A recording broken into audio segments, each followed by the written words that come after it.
What's going on, everybody? This is Take His Whistle. My name is Parker. Happy Labor Day from Take His Whistle Productions. And college football is finally back. Week 1 in the books. We'll see you guys here in a second to talk all about it. Oh,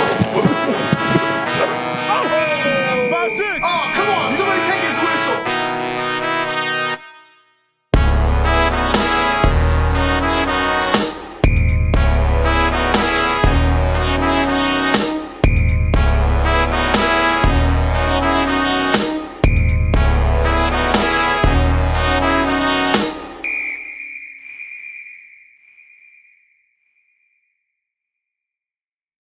What's going on, everybody? Take His Whistle. My name is Parker, one of your co-hosts.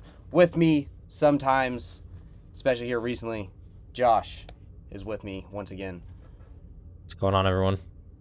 And unfortunately, I could not make last week's episode due to some things going on, but our good friend Josh, who has been on the channel multiple times now, was able to fill in for me. And good friend Josh. What was that? I said good friend Josh. Appreciate him for always filling in. Oh, yeah, Josh. Josh is always here. Caleb, two Louisville guys took over the ACC breakdown for us, and so appreciate Caleb for doing that always. But, Josh, we are here on Monday night. It is Labor Day. Week 1 is, I believe, about 11 minutes away from being in the books officially. There is a game on right now between the Florida State Seminoles and the Boston College Eagles. Let's take a moment to just talk about Florida State. I know you guys did in the last week's episode, but that was just after the Georgia Tech. But right now they're playing Boston College. Is that in Florida State as well? It's at Florida State, yeah, correct. It's at Florida State, and Boston College is up 28-13, right? Yeah, 28-13. 28-13 with 11 minutes left in the fourth quarter. Obviously, the game is far from being over, and Florida State could easily make a comeback. But Josh, man, what is going on? Like, Florida State loses to Georgia Tech in Ireland, and as much as everybody was making fun of Florida State, we could have easily just chalked it up to being, they might have had jet lag. It was first game of the season, Now they're getting whooped at home against Boston College, who, in my eyes, is one of the lower tier ACC teams. Like, what is going on with Florida State? Like, I cannot believe that this team is about to start 0-2 or has a chance to start 0-2. Yeah, I don't know what's going on with Florida State. Last week it was very much so a case for Georgia Tech just being better. Coming into this season, Georgia Tech had some hype going on them. Haynes King is very good. Jamal Haynes at running back is very good. Malik Rutherford over in the wide receiver spot, he's also very good. But the defense for Georgia Tech was terrible last year, and it looked terrible going into this year. And then against Florida State, they looked honestly pretty damn decent. Not great, right, but they looked good enough. And they made Florida State just look terrible. And everyone was like, okay, like you said, jet lag, week 0, they're playing before everyone else. Just all the other different things that you can make excuses for. Okay. Sure, give you that. You're then going into this week. You're the last team to play in week 1. Nobody else is playing today. It's just you and Boston College. And Boston College just so happens to be one of the worst teams in the ACC in your conference that you owned last year. And now you're letting them trample you. Just do whatever they want to you. And from the looks of it, Parker, it just looks like Florida State's not good. Florida State does not look good. The defense doesn't look good. The offense doesn't look good.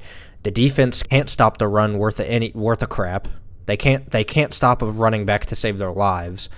They can't stop a mobile quarterback to save their lives.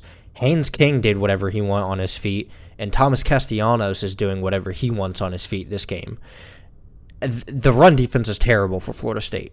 The pass defense is a little better, but still not great. They're still letting Georgia Tech and Boston College kind of do whatever they want in the pass game as well.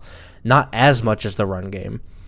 But also, the trenches for Florida State on both sides of the ball are terrible. Yes. Terrible.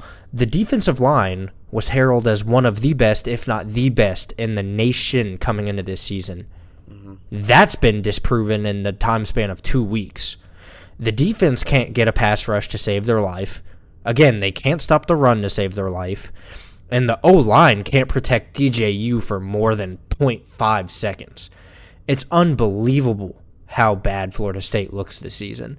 And I know I'm giving kind of a harsh break here, but I promise you it's not because I'm in the same conference as them and I'm a Louisville fan. I promise you, if you haven't watched Florida State this year, you need to go look at the highlights from their first 2 games because they don't have many.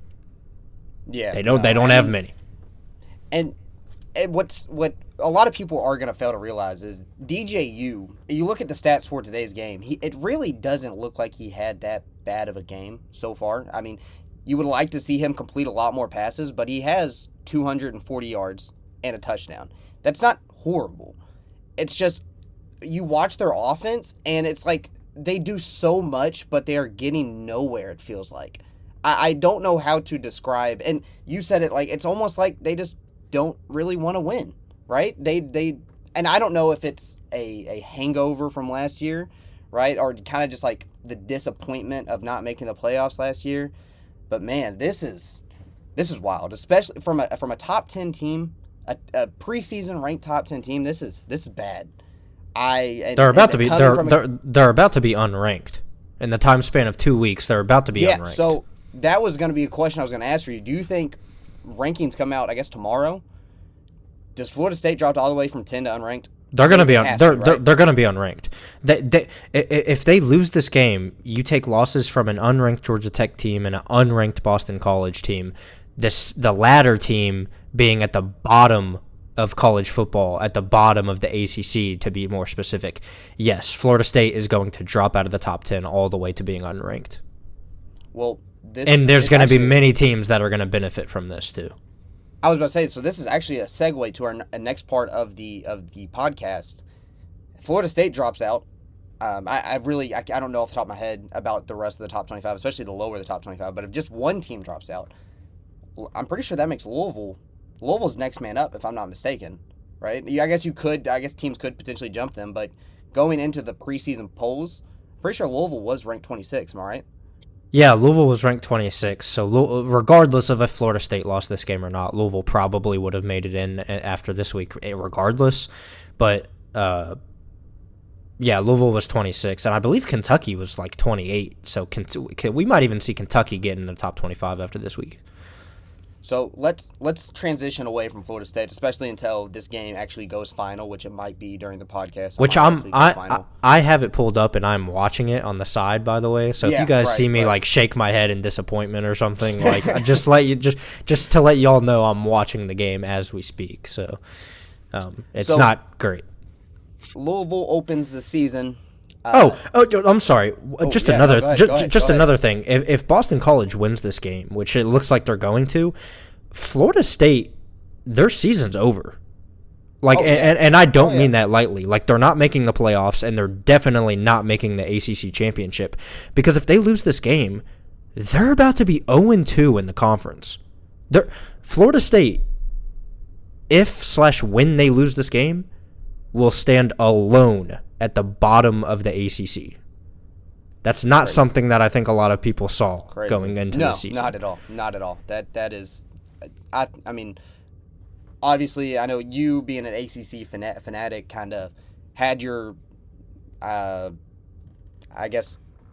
things you didn't like about Florida State. But I mean, coming from me, who doesn't necessarily watch ACC like you do, I mean, yeah, I think Florida State took a step back from last year, but I still expected them to be a playoff contender. At least have a shot to make the playoffs, have a shot to be into the ACC championship.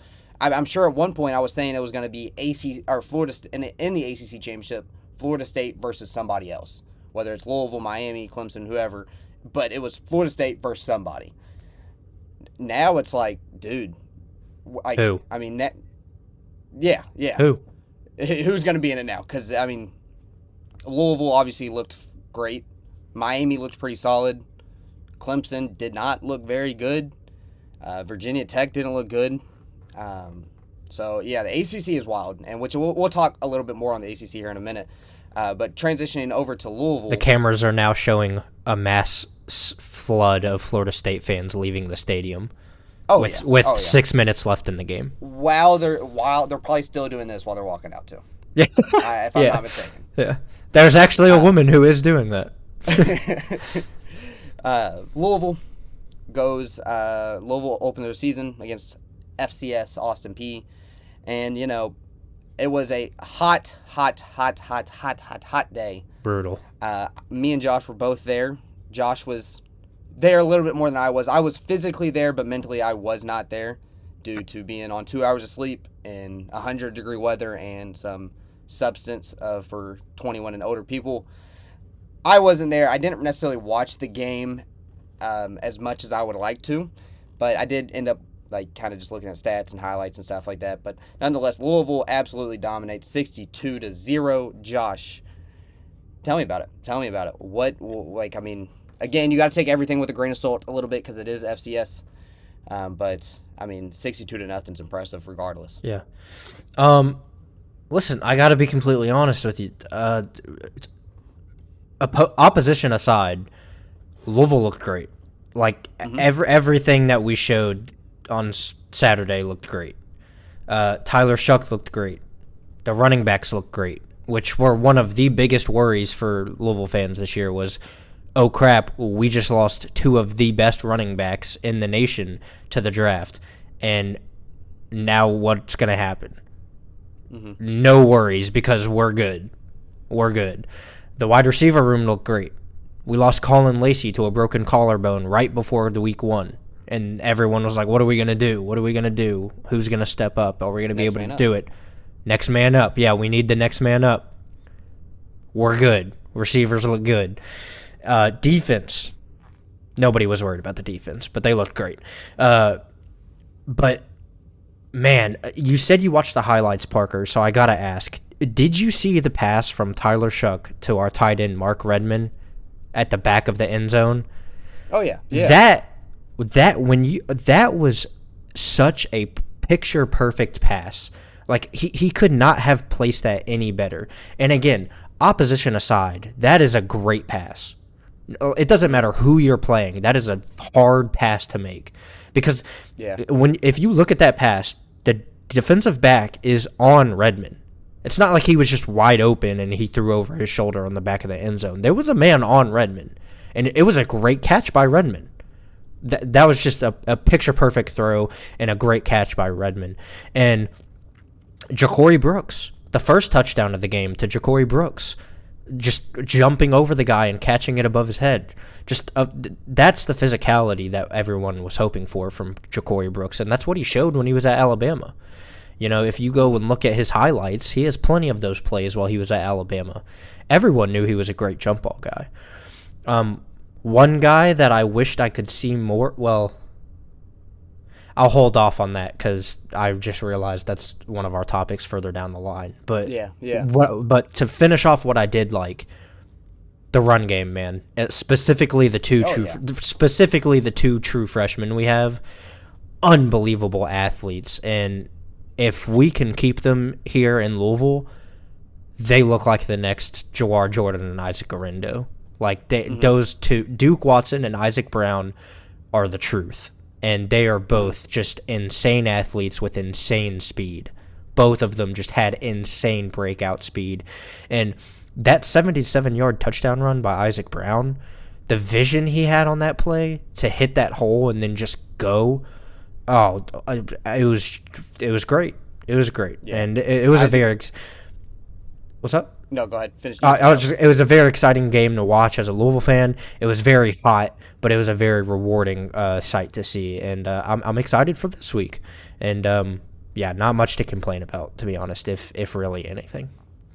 Isaac Brown was unbelievable. 5 carries, 123 yards, and a tutty. I mean, there's not much more you can add. 5 carries, 123 yards. Are you kidding me? Yeah. His average run was 24.6 yards. Yeah, that's insane. And then I think, and then Duke Watson, the other true freshman, I think had maybe 7 carries for 95 and a touchdown. Yeah, six carries, 86 yards. So pretty much, yeah. Yeah, just I I know that first touchdown to open the game to I believe it was to Ja'Cory Brooks. That was a crazy catch from Brooks. That was the same stuff when he was healthy at Bama. That was the same things he was doing at Bama. Yeah. So it's good to see that he hasn't necessarily taken a step back after having an ACL injury. I don't. No, I think it was his wrist. I think he had to get surgery on his wrist or something. Okay, well, still, but just to see, like, that was that catch, just like pretty much just mossing the DB and being able to haul in that ball is the same stuff he was doing at Bama. He looked great. 7 catches, 83 yards, and a touchdown. I mean, all the receivers, Jaden Thomas looked solid. Like you said, Mark Redmond. Everybody kind of just, I don't know. I mean, you just did what they were able to, like, supposed to do. There was no like just resistance whatsoever. They did whatever they wanted. Amari Huggins Bruce, who Josh is real happy, he even got a catch. He got a part of the party. 1 catch, 9 yards. One thing which I think you're about to probably talk a little bit more on, which was kind of strange to me, because especially with the day that the running backs had, Donald Chaney, who I didn't know if he was necessarily going to be the number 1 running back in Louisville this year. I thought it was going to be either him or Mo Turner. But Donald Chaney doesn't even get a carry. He has, he had one catch for 17 yards. He did play, but never actually carried the ball. I mean, Josh, do you know why that was? Like, is that something to harp on, or just like, okay, it's not that big of a deal, it's because we won 62-0 type of thing? I don't think it's that big of a deal. He got the playing time that he probably wanted / needed. He was put in for mostly pass plays, which is a bit interesting. I would have thought that maybe Mo Turner would have been put in more so for the pass plays, but it was Donald Chaney instead. But also the sole fact that we were up by so much, I think the true freshmen were playing so good that Braum just kind of wanted to keep watching them. I mean, yeah. I mean that honestly, like if your true freshmen are doing that good and they're just showing out like that, I mean, who wouldn't want to keep watching them, you know? And I mean, it was 40-0 at halftime. Yeah, or something like that. Yeah. And there's no reason to play any of your starters. Yeah, and we were up by so much. It's just like there's no point, you know. But yeah, no, I'm not too worried about it. Yeah. Well, Josh, I guess was there anything that was that you guess you didn't like or concerned about the game that was just like, oh, that didn't look very good? There was only one thing that I didn't really like or that I wanted to see more of. Only one. Mm-hmm. And I think a lot of the fan base can maybe agree with me, but maybe some of the fan base doesn't really care because the other two showed out so much. But Chris Bell, I was hoping he maybe stepped up a little bit more, performed a little better.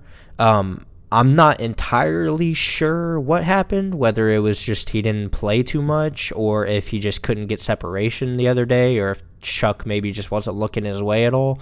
But he only caught the ball once, I think. So yeah, he only had the 1 catch for 10 yards, I believe. 24 yards. 24 yards. Yeah, which by the way, that was a great catch. That was a curl route that he turned into 24 yards.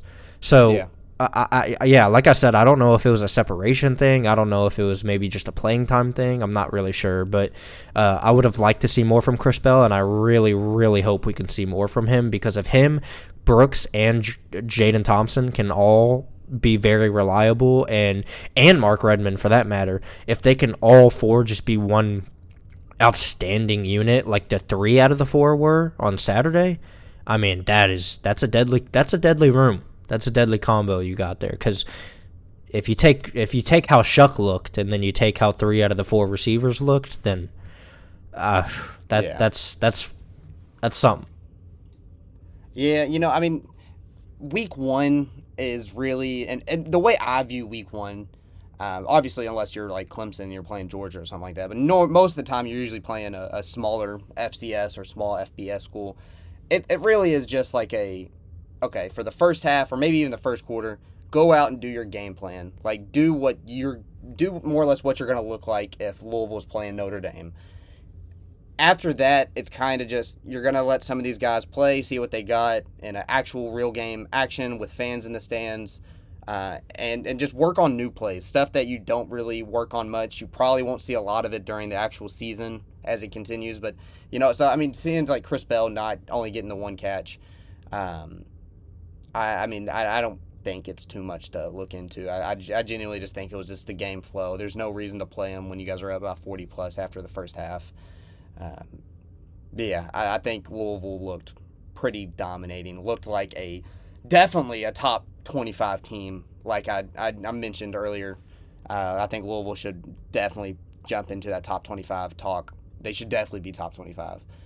Next week, Jacksonville State, if I'm not mistaken. Mm-hmm. A better competition than Austin Peay, but I would expect similar results for Louisville. Would you say the same? Yeah, I would hope to see the same results, just because, I would have said differently had Jacksonville State not gone out week 1 and showed what they showed.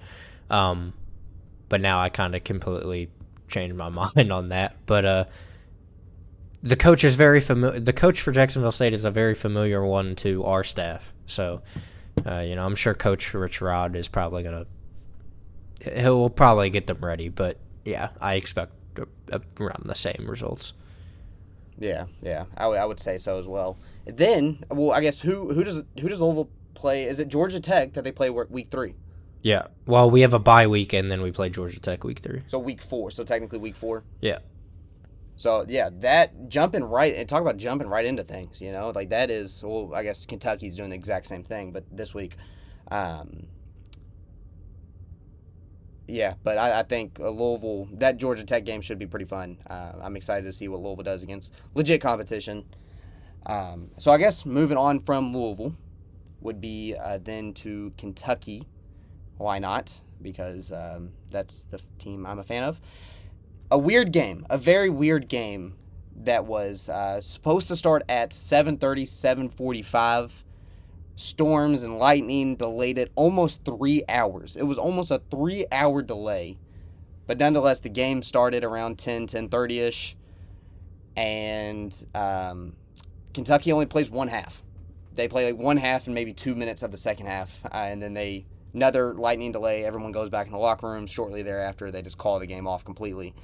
So one half of the game, Kentucky beats Southern Miss 31-0.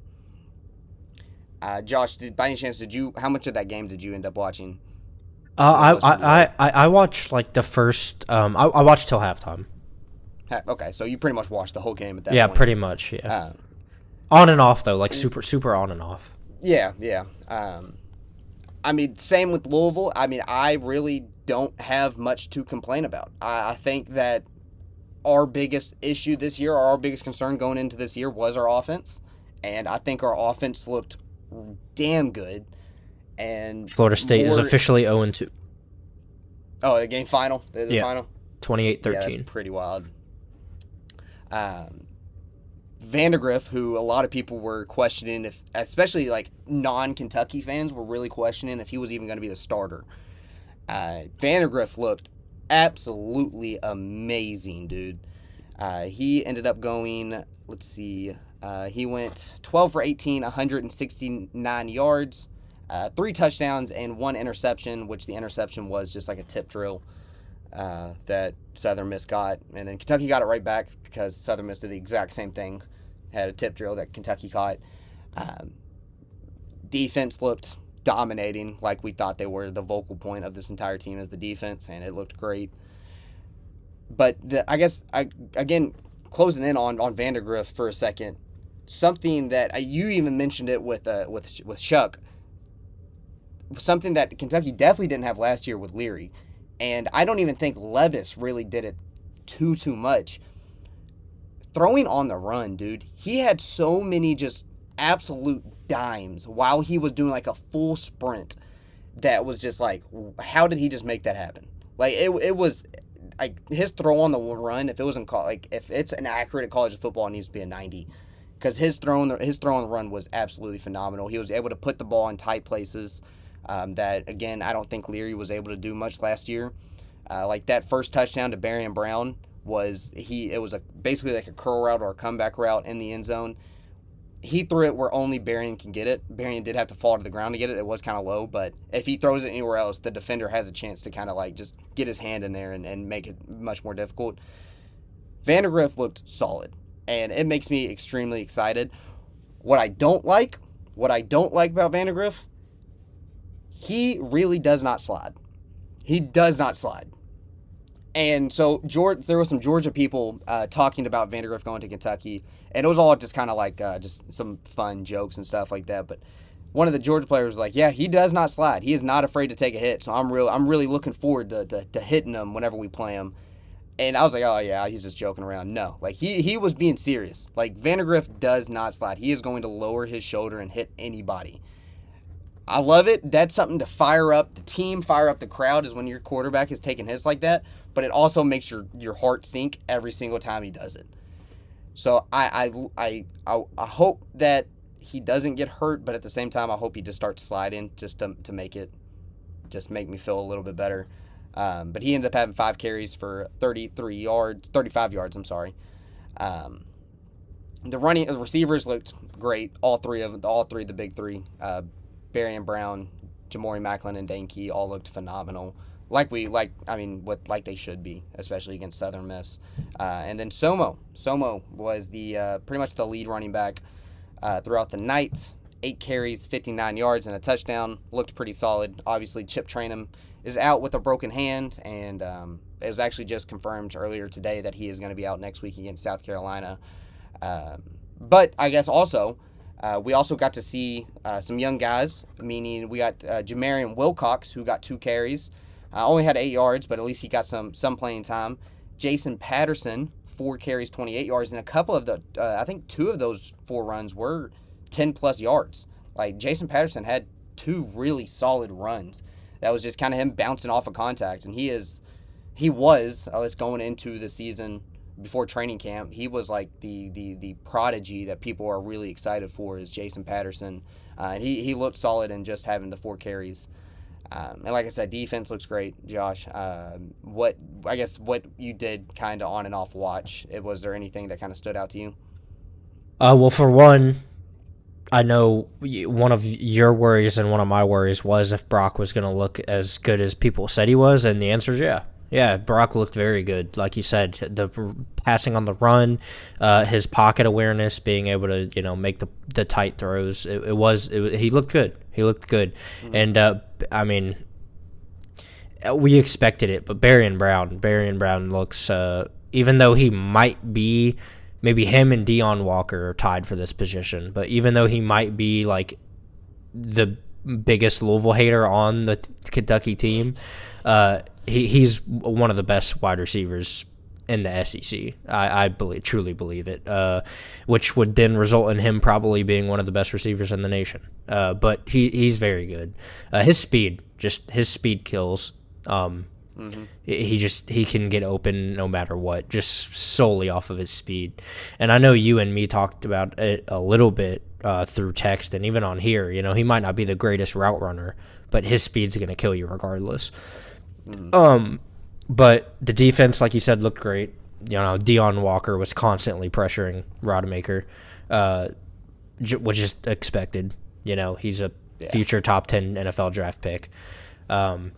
So, yeah, you guys looked very solid. I know it was only like half of a game because of whatever was going on in Lex this last weekend, but still, in that like 3-quarter game that you guys had, you guys looked solid. It was nice.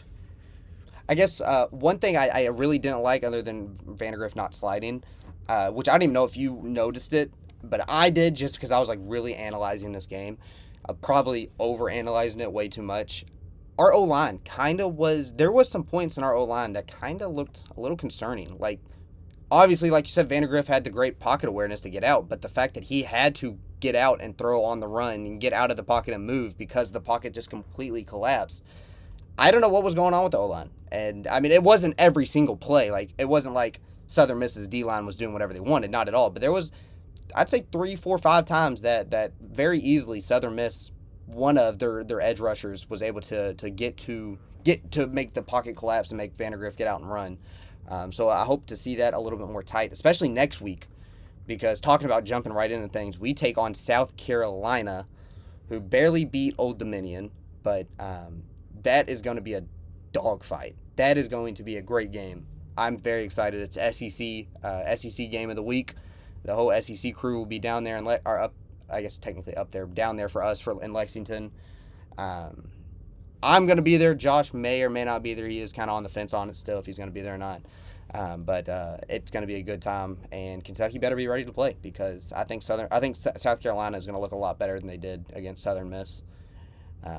Josh, you got any other final words for Louisville or Kentucky before we move on to the rest of the nation?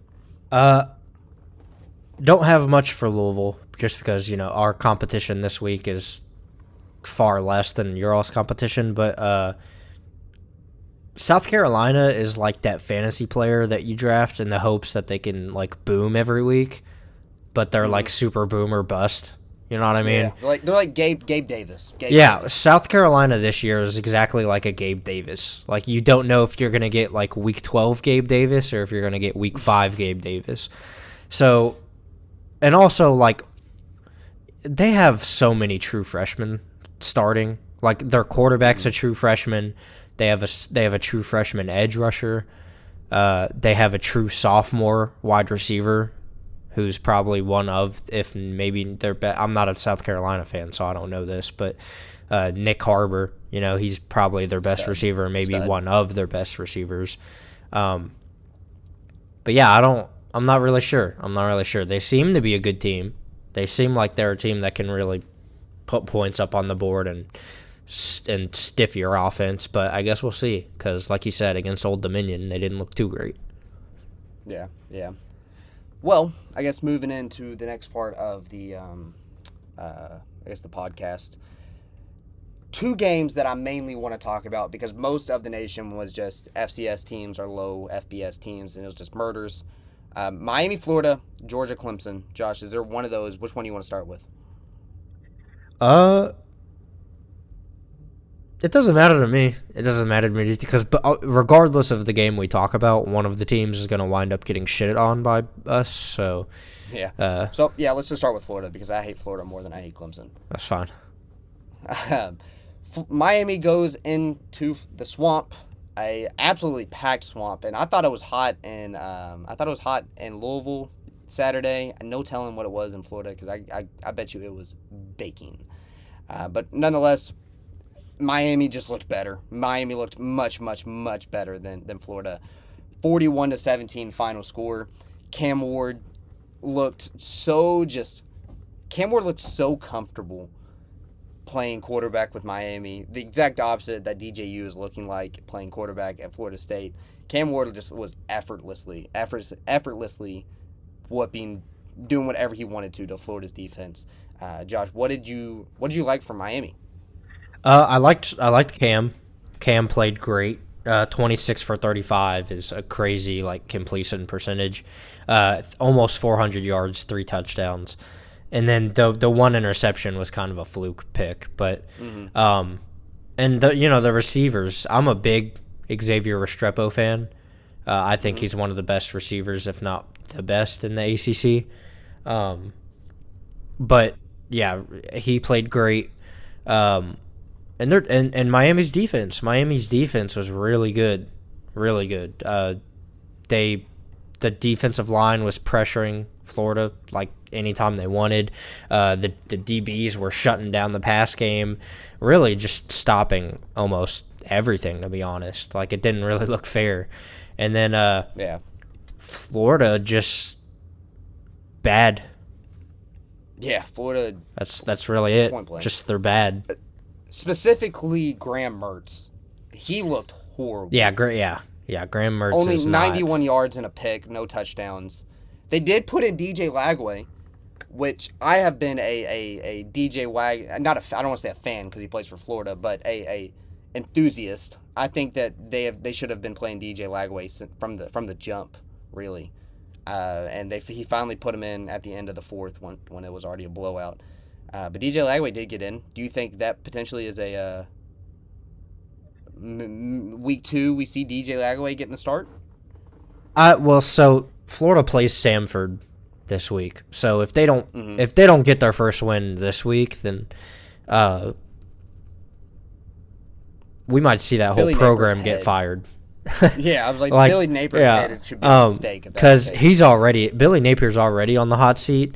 If that Samford game is even close, for that matter, he might get fired.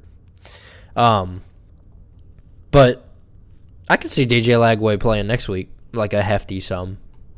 Yeah. But I don't think Graham Mertz is the guy. So I think even if they beat Samford, I think by week 5, DJ Lagway gets to start. And I just by going off of Napier's like chances of keeping his job, which is probably slim to none, honestly. I mean, I think Napier should have been playing the DJ Lagway card this whole time, right? I mean, that I think that at least gives you an excuse to get through this brutal of a season, to be like, oh, well, I have a freshman quarterback playing.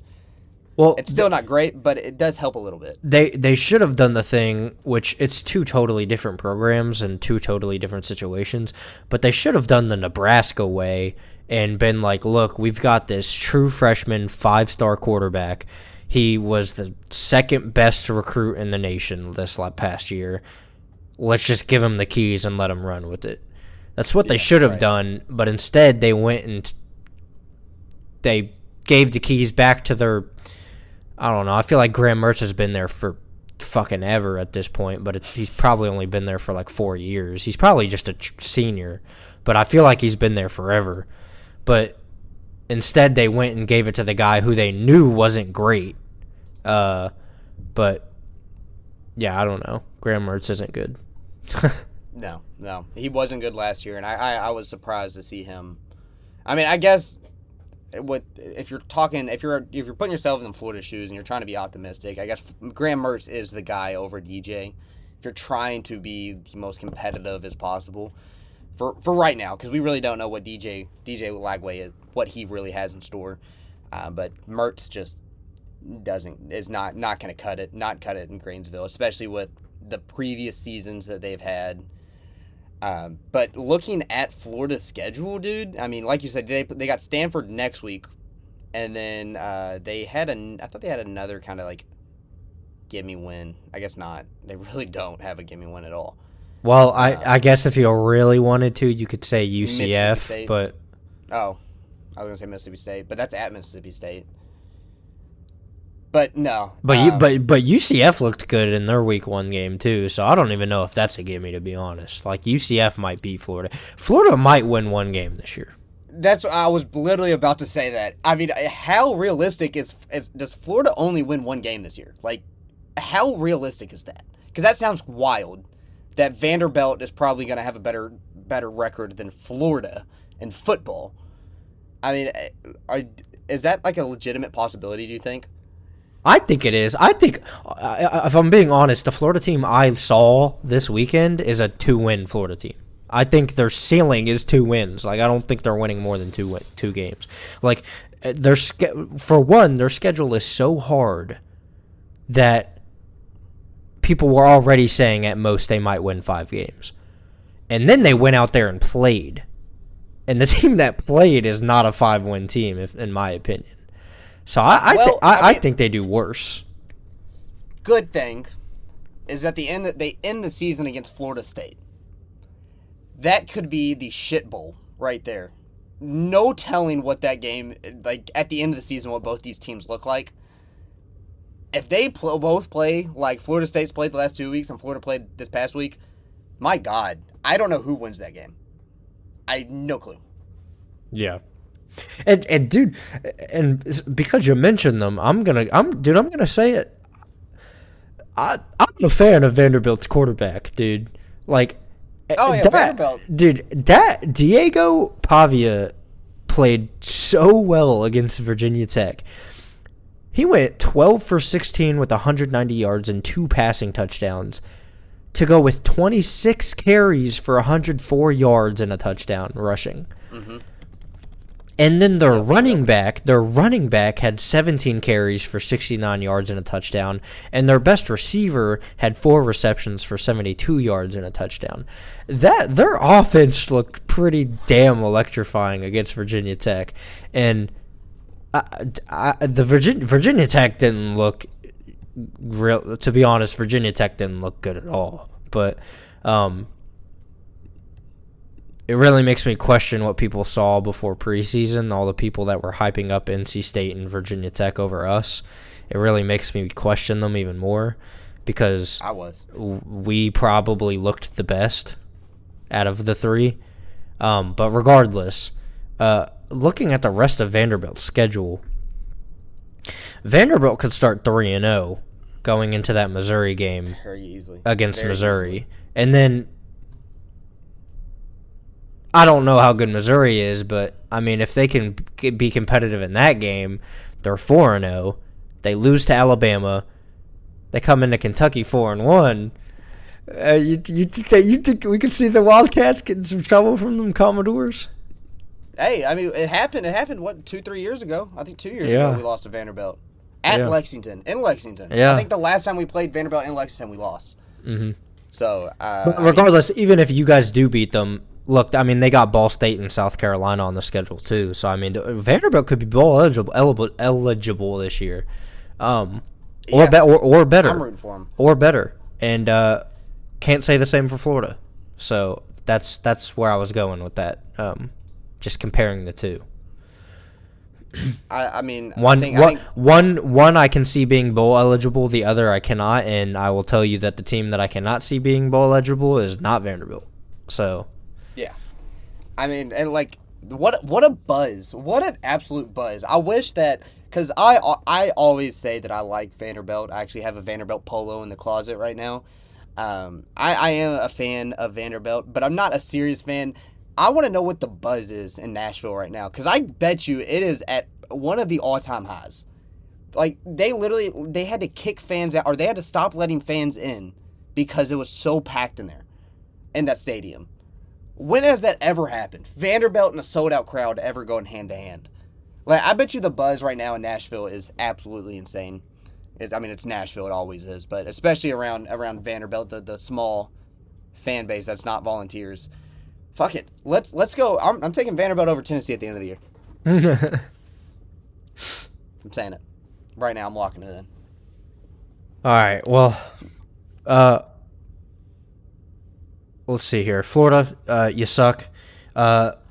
Georgia versus Clemson. That was rough. That was a rough watch. Mm-hmm. I did not finish that game. Rough if you're an ACC fan. Fun if you're an SEC fan.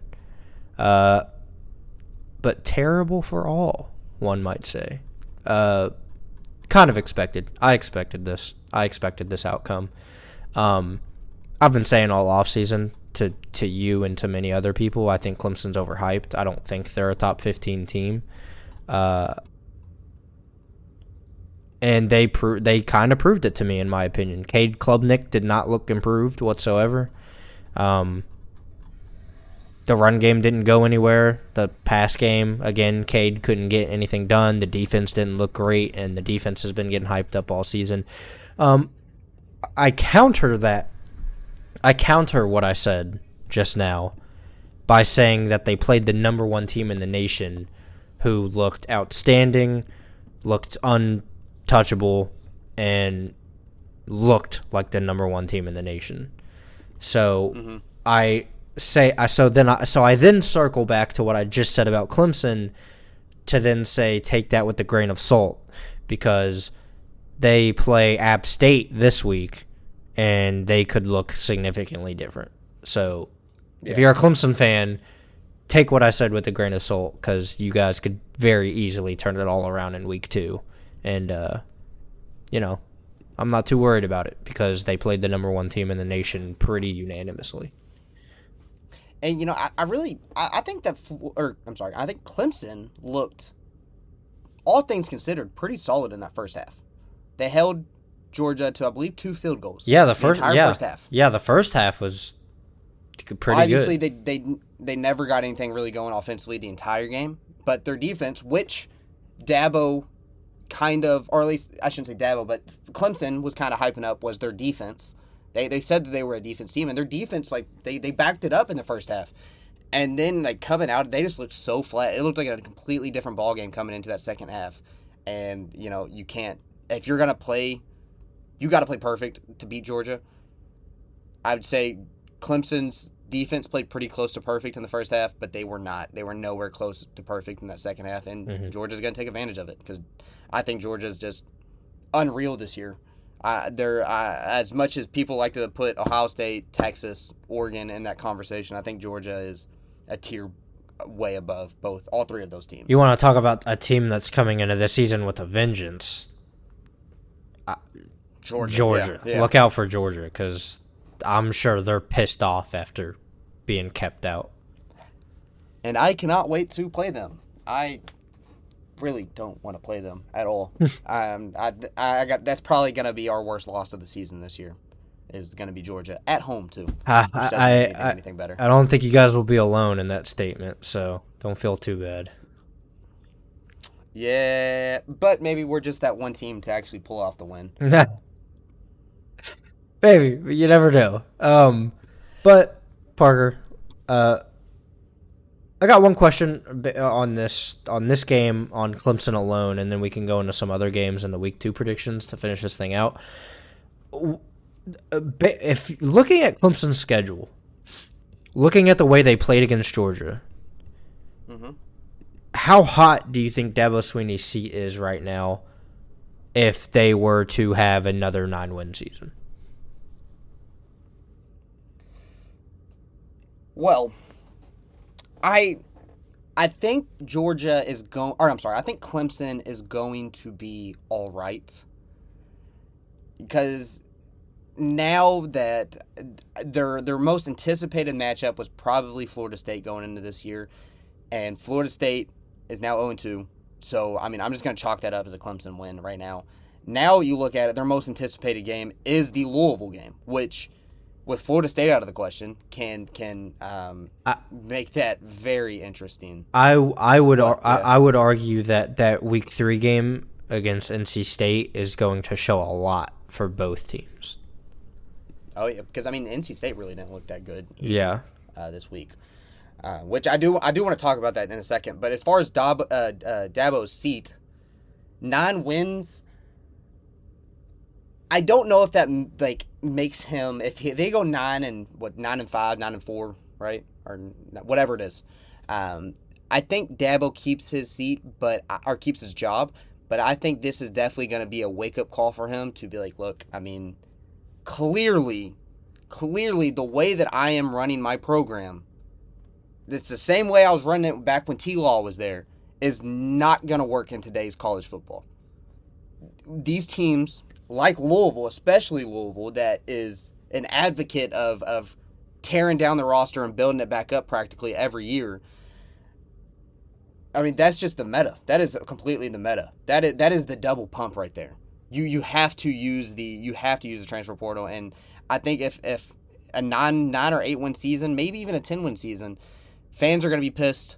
The university is going to be pissed, and I think Dabo then changes his philosophy, I should say, about not using the portal. Now, with Dabo joining it so late, it is Clemson. It is a prestigious university, but I mean, even him joining the party, jumping on the train that late, I don't know how good he will be in the portal because he's never even really practiced it. Then, after that season, so we're looking at next year now, if the same thing happens then I think it's a done deal. I think you can go ahead and sign him up to be the next head coach at Georgia Southern at that point. Which is crazy because, I mean, you think of it, he's won, 2 national championships with Clemson, I believe? He'd get some hefty offers if he got fired from No, Clemson, yeah, but Georgia Southern is a stretch for sure. But, I mean, he's a great coach. I think he is a great coach, like, in-game. I know some people disagree, but I think Dabo is a solid in-game coach. I just don't think his rosters are competing at the same level that Louisville or NC State, any of those teams. I don't want to say Florida State, but Florida State. I don't think they're just competing because you got to develop these kids. Whereas Louisville is getting play now players ready to play now, win championships now. Clemson is not. And so, I think Dabo needs to change his ways. I mean, and last thing on Clemson, when you look at it, like a few years ago, when kids were forced to stay at a school, or else they would be ineligible for a whole year, and kids just weren't willing to wait a whole year before playing football again, so they would rather just sit and wait a couple years before getting their opportunity. It worked then. Not like that no more. It worked then. It's not like that now. If a kid doesn't play, he's gone. He's going to go somewhere where he can play. You don't have the time to sit these 5-star kids because they're not going to stay. They're coming to Clemson because you told them they would play year one. And if you sit them, they're gone. We saw it last year. We saw some of Clemson's best players leave because they were like, fuck this. I can go somewhere and play now. And they're going to do that because they can play immediately. They don't have to sit and wait for you anymore. And that's an amazing statement to make there. Actually, that is a really good point. Yeah, and the philosophies are different now. So it's something's got to change. But really quick, I want to just because I was not involved in that ACC conversation last week. After week 1, dude. So Florida State is 0-2. Let's see. Clemson did not look good. Virginia Tech did not look good. NC State struggled. They got the win, but they struggled heavily. I mean, who's left? Who's left in the ACC, really? I mean, I get it. It is week 1. That's a major overreaction. All of this is an overreaction, besides Florida State, in my eyes. But all of it's an overreaction. Like, Louisville is kind of just standing alone at the top of the ACC right now, and there is nobody competing with them as of right now. SMU, week 0 didn't look too great. I think Preston Stone threw 3 interceptions against Nevada. Georgia Tech, realistically, after week 1, it seriously looks like it's Louisville, Miami, and Georgia Tech is what this ACC is going to come down to. Which is wild that Georgia Tech's in that conversation right now. Yeah, I would say right now the 2 people I would put in that ACC championship right now, or I would probably say Louisville and Miami if I had to overreact after week 1. But as we go and we get a few weeks in and we get to see a better vision of like the records that teams have and everything like that, I'm sure that opinion will change. But, the 2 teams I'd have to put there right now are probably Louisville and Miami, just because they both looked the best in week 1. Just off the sole fact that neither team really had to struggle against their opponent at any point in the game. But to move on from that, to kind of finish us up here, Parker, week 2. Do you want to go over some games that you're excited for in week 2 and, talk some ball? Well, the headline of week 2 has got to be newly SEC team Texas. It's not their first major competition. Is not an SEC team, actually. It is them going to the Big House in Ann Arbor, Michigan, and playing the defending national champions, Michigan Wolverines. That's got to be the headline of week 2 matchup, where we got a lot of a lot of them are still playing some lower teams. Me personally, which I am not that high on Texas this year for a few reasons, but I think I'm also not high on Michigan either this year. I think Texas takes care of business in the Big House. I think it's a 2-3 score win for Texas. But yeah, that's definitely my game that I'm most looking forward to this week, besides Kentucky, South Carolina. Yeah, I'm looking forward to that game as well. I'm looking forward to Texas beating Michigan at the Big House because I don't think Michigan's that good. Michigan's defense is really good. Will Johnson's one of the best defensive players in the nation, the best corner in the nation. I'm sorry, Quincy. Let me take that back. Will Johnson's one of the best corners in the nation. But I think their defense isn't good enough to win them every game. It was good enough to win them Fresno State, because I'll tell you what. If you look at that offensive stats, the offensive stats for Michigan from that Fresno State game, you'll be able to see how the defense won them that game, because the offense did not do jack diddly squat against Fresno State. They started the quarterback that everyone thought was going to be the starter, Alex. I don't even know what his last name is. Wow. Yeah, I don't even know. I don't know. Let me see what his last name is real quick, because I don't want to get this wrong. Alex. Wow, this is going to sound really bad. Alex Orji. He wasn't the starter in that game. It was a former, which surprised me. Yeah, it was a former walk-on, Davis Warren, and he didn't play good. He looked mid. Donovan Edwards, who everyone was saying is one of the best running backs in the nation coming back this year, had 11 carries for 27 yards. He didn't look good. He wasn't even the best rusher that day. I don't like him. I don't like them this year. Michigan will not be repeating as national champions. They won't finish in the top 10. They could maybe finish in the top 15. I don't really know what their schedule is, but I don't like them. I don't like them this year, Parker. Their schedule's pretty tough, all things considered. I think they play, obviously they play Texas, but I think, I'm looking at it right now, they play USC, who looked pretty solid last night. They play Oregon and Ohio State, too, as well. So, I mean, Michigan's got a pretty tough schedule, all things considered.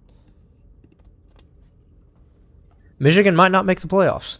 They won't make the playoffs. Michigan's not making the playoffs this year.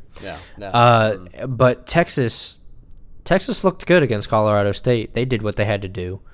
But yeah, no, that's Arch Manning looked solid as well. Yeah, he did. He had a passing and a rushing touchdown. Yeah, that's going to be a game that I look forward to, because just to see if the Michigan defense can keep them afloat for the first half or so. But yeah. Another game that I'm excited for is which, if I'm being completely honest, other than Kentucky and South Carolina, it might be the only other interesting game in Week 2. But Tennessee at NC State. Yes. I think that is going to be a game that shows a lot for Tennessee and NC State alike. I just think that we get a chance to see NC State's true colors and Tennessee's true colors, because NC State didn't look great in Week 1. Tennessee did. Tennessee looked real good. Nico looked really good as well, that was kind of one thing that I was saying, because I know Nico had a lot of hype going into this season, and he kind of showed why, because he looked really good. But yeah, I'm excited to see if NC State can stay competitive with Tennessee, because, yeah, again, Tennessee looked really good. NC State did not. And obviously, NC State's one of our main competition now, with a few SEC teams kind of not looking as impressive. So, excited to keep my eye on that game to see how the opposition does. Yeah, I mean, I know I'm going to be rooting my ass off for NC State in that game, for sure. I would want nothing more in the world than NC State to come out and just. I would love for NC State to win that game. I'm not saying I want them. I'm not saying I want them to lose. I would love them to win that game, and it's at and it's at Riley. That's not an easy place to play. So. Oh, I thought it was a neutral site. Oh, maybe it is. Let me look it up real quick. I could most definitely be. I thought it was I think, I mean, it's on this side, like in the south, but I think it's Charlotte maybe.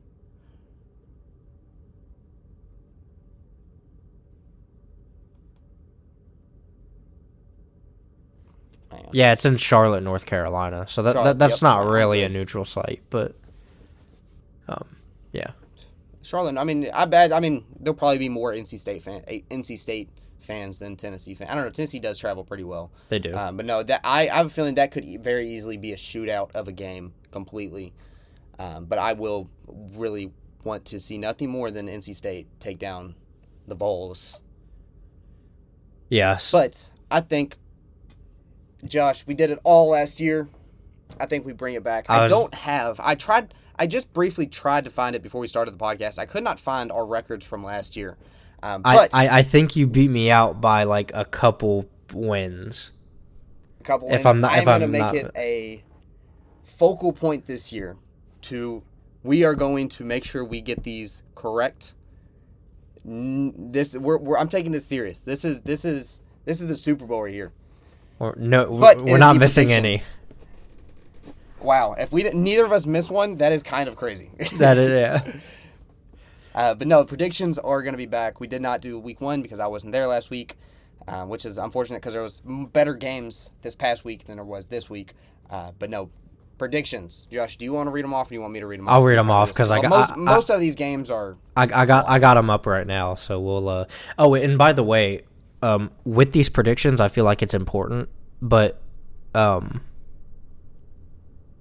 it doesn't have every game, so we're not doing every game. We're kind of just doing all the games that are on Wikipedia, which, if I'm looking at it correctly, it is only the top 25 teams. So Okay, so good. so That's what I was yeah. going to say. Just top 25. So we're only predicting the games that have a top 25 team involved.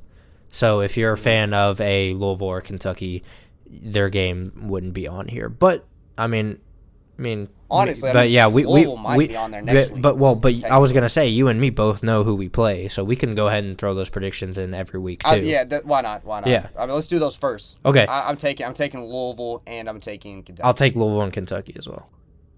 Oh yeah. Yeah. Okay. Very easy. Easy enough. I just think that the home field advantages for both, I think, will pay off, and they're specifically more so Kentucky, but I think it'll pay off very well. Okay, first game here. We got Texas at the Big House. Texas at Michigan. I'm taking Texas. I think Texas is a better overall team, even though I don't necessarily like Texas. Yeah, I'm taking Texas as well. I think Texas gets it done. Next game here, we got Arkansas at Oklahoma State. This is actually a very interesting game, and I bet you Arkansas gives Oklahoma State everything that they want in a Week 2 matchup. All in all, though, I do think Oklahoma State is going to be the better team, especially with Ollie Gordon, whenever he is not drinking, he is pretty good at playing football. So I'm taking Oklahoma State. I'm also going to take Oklahoma State. It's at Oklahoma State, although Arkansas looked really good in their Week 1 game, specifically their quarterback. They didn't really play great comp, so I'm going Oklahoma State as well. Next game here, we got Kansas State at Tulane. As much as I do want to take Tulane because Tulane has kind of been on the up for the past couple years, I'm going to take Kansas State the favorite again just because early, I guess more or less preseason, Avery Johnson is one of my Heisman finalists. Avery Johnson is a stud, an absolute stud. I love me some Avery Johnson, so I think Kansas State wins it pretty easily. Yeah, I'm also going to take the favorites here and go Kansas State. I feel like that's going to be the trend for this week. Until we hit Week 4 and we actually get some good games on here, it's probably just going to be majority of the favorites, but I'm going to take Kansas State as well. Next game here, we got Bowling Green at Penn State. We could just go to the next one. I think we're both taking Penn State. The next one here, we got McNeese State at Kyle Field. Again, I don't think we have to spend much time on this one. Texas A&M for both of us. Tennessee Tech at Georgia. Just move on to the next one. Don't think we got to talk about that one. We got Georgia. Northern Illinois at South Bend. Again, I don't think we got to talk about that one. We'll take Notre Dame. Stop it, Parker. We got. No, I'm taking Notre Dame. I'm taking Notre Dame. Okay. We got the next one, which we might have differing opinions on this one. Maybe we got Baylor at Utah. Once again, dude, I'm taking the favorite. I'm taking Cam Rising in the Utes. Yeah, Baylor looked really good in their Week 1 game, but I'm also going to take I'm also going to take the Utes here with Cam Rising back for his 6th year of college football. 20th year. Yeah. They should look really good. They looked really good in their Week 1 game, so I'm taking Utah as well. The next one, a little bit of an early rivalry matchup. We got Iowa State at Iowa. I did not watch Iowa play, but you told me, and then as soon as you told me about it, I immediately went to go look it up. Iowa put up 40 last week. Yeah. I don't know. I mean, again, weak comp. I think it was an FCS school. I'm going to go ahead and, again, take the favorite here just because I really don't know much about Iowa. I don't know much about Iowa, but especially don't know much about Iowa State. I'm just going to go take Iowa because who knows, their offense could have a rebirth here this season. Hey, listen, I'm riding that Iowa train, dude. That offense looked completely changed. Mm-hmm. And they have a true freshman wide receiver out there. What's his name? Oh, God. I got to find it real quick before I look completely stupid. Reese Vanderzee. I mean, dude, that white boy can ball. I think he's like 6'5", 215. Wow, that's a big guy. He's a tall boy, and he balled out. He balled out against Illinois State. So I'm taking Iowa because that offense looks completely different, and that defense is always stout. So, next one we got Middle Tennessee at Ole Miss. Ole Miss. Yeah, I'm going Ole Miss too. Jackson Dart looked like something else in week 1. Yeah. Unfortunately. Florida A&M at Miami. Miami. Kansas at Illinois. You pick first here. Okay. I am going to go with Kansas. I'm going to go with Illinois. To be honest with you, I don't know a single thing about Illinois, and I know Kansas actually is a pretty solid team this year. Early in the season, you still kind of expect some mistakes to be made. I think Illinois shows out pretty well for this game. I'm taking Illinois here. All right, I like it. The first disagreement. Yeah, the early disagreements. The next one, we've got Buffalo at Missouri. Missouri takes it. Missouri. Easy. We got USF at Alabama. Hey, South Florida gave Alabama everything they wanted last year, dude. Everything. I think that was the game they benched Jalen Milroe because how bad he was playing against South Florida. Yeah. With all that being said, Alabama by 50. Yeah, I'm taking Alabama too. This is a different Alabama team. They looked great week 1. All right. Tennessee at NC State. I am going to go with Tennessee just because how dominant that offense is. With that also being said, though, I really, really, really want NC State to win this game. Yeah, I'm gonna go Tennessee too. That the offense just looked great week 1, and that defense was already being hyped up as really good before the season, and they looked good too in week 1. So I'm going Tennessee. Mm-hmm. Western Michigan at Ohio State. Ohio State. We got Nichols University versus LSU. Yeah, I think Brian Kelly with the fist slam. I'm sure you saw the fist slam in the post-game interview. I bet you that really got the boys hyped up there. I'm taking LSU to win this one. We got excuse me. We got Houston at Oklahoma. Oklahoma looks really freaking good. Like what's the name? Jackson Arnold looked pretty darn good for Oklahoma. Looks like filling in that role that Dylan Gabriel left last year. I think Oklahoma doesn't have any problems, especially being in Oklahoma. All right, we got App State at Clemson. Clemson. I'm going. It is App State, but yeah, I'm going Clemson. This one could be interesting. Yeah. Boise State at Oregon. I think if it was first off, Ashton Jeanty, dude. Jeanty, however you say it. Dude, his performance this last couple days ago, 6 touchdowns. Are you kidding me? Dude, like, he is legit. I think if it was any other team, any other team out of like the top 5 to 8. Boise State has a legitimate chance of pulling this game out, but it is Oregon. It's in Oregon. I'm taking Oregon. Yeah, I think I'm inclined to take Oregon as well, even though they struggled pretty mightily against Idaho State, which was kind of awkward. Mm-hmm. We got Northern Arizona versus Arizona. Arizona.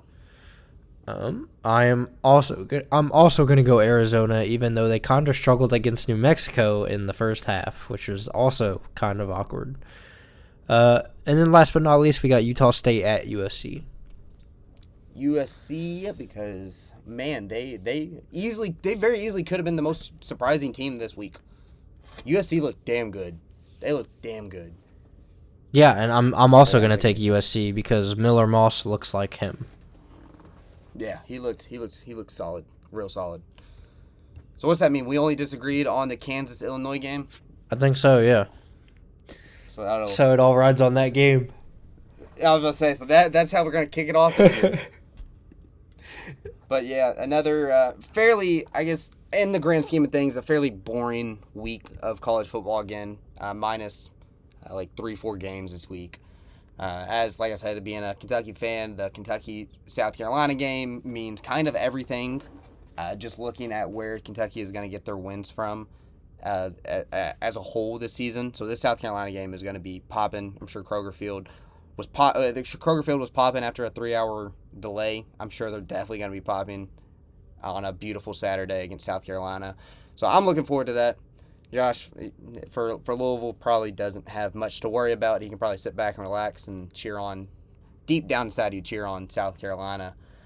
But any closing thoughts from you, Josh? I hope we could get some exciting games in there for a couple of the like marquee games. I'm ready for like some upsets or some close games.